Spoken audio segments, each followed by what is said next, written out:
Hey, it's Petey talking tech here. I always wanted to use software like Amplitube, Guitar Rig, Bias software, and have that record in my DAW. So if you go into Reaper and you right click and say add new track with virtual instrument, and then you select Amplitube or Guitar Rig, that'll come up, but you won't be able to hear it. You'll be able to record the output of that VSTI or VST, and you'll record the guitar modeler, but you won't be able to monitor it unless right below where you'll see the name of the track. There'll be a red circle and the name of the track over on the left. There's a little window and it'll say MIDI all, and then a drop down triangle. That grayed out looking little thing underneath the name just to the right of it where there's a green M. You need to click on that and that'll drop down to a little for menu, and what is checked by default is MIDI, input MIDI.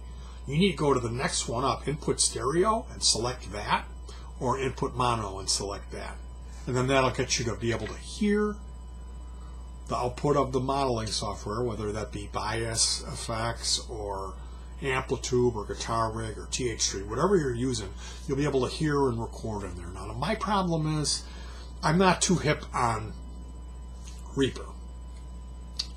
I learned on Adobe Audition, I learned on Cool Edit Pro, which it turned into, Adobe bought that software and they improved it and implemented VST and VSTI support. Well, just VST, so it's kind of iffy and it doesn't really want to record that stuff. So what I did today, I put two interfaces on the same machine. One is for the guitar. It's a guitar port made by Line 6, a little wedge looking thing with a USB, and it's got a headphone output and then some RCA outputs. So you set up your Amplitube and tell it use the guitar port for the input and the output, and then you set up your DAW. In my case it's Adobe Audition 3.01, and you tell that through the Windows Mixer and also through the Adobe software, we're going to be using the M-Audio 410 Firewire interface. Then you run an audio cable out of the guitar port in to the recording interface, and there you go. It's latency free, runs fine. I'm able to use my old outdated 32-bit Adobe Audition, my favorite editor, because I do a lot of editing with the files that I record. I don't so much cheat or fake stuff. I just clean it up and I edit a lot. I master every file. I do a lot of editing. I make music that's edited. Like I will take a coil and attach that to the preamp and record static. I'll record the hum that a space heater makes, and then I'll run that through a pitch shifter and a phase shifter or a filter that oscillates, and then put a bunch of delays that are timed to the match the repeat of the LFO, and create a psychedelic kind of like wah, wah, wah, wah, like a talk box kind of. Sorry, that didn't really sound good, but and that'll be my bass line for this piece of music that I make, where I don't use instrument, I just use the mouse and the DAW. And I'm able to do that using Adobe Audition because I've developed a skill set in that software that's to me invaluable. So why don't you just use Reaper? Why don't you just use Cubase? Why don't you just use Sonar? I have had people suggest that I use every major DAW on the market. I am bombarded with people twisting my arm. Don't use Audition. That's your whole problem. Well, there are some people out there that learned on this stuff, and it's like old-fashioned, kind of like stuck in my craw. I'm not going to change. I'm using this old software because it's better. And the reason is because it's better, because it is. It's infinitely better. And unless you've used that software, you think, hey, this is 2019. This software that came out in 2018, it's got to be better than the software that came out in 1998 or whatever, and it's just not the case. There's two pieces of software that I know that are like that. Cakewalk 3.0 for DOS, and probably CWP 3.1, that's the Windows version, and then Cakewalk 4 was good too. When they got to version 5, they brought in digital audio and they just neutered it. What they should have done is they should have taken version 3 or 4, they were all kind of the same, and then just added the audio to it.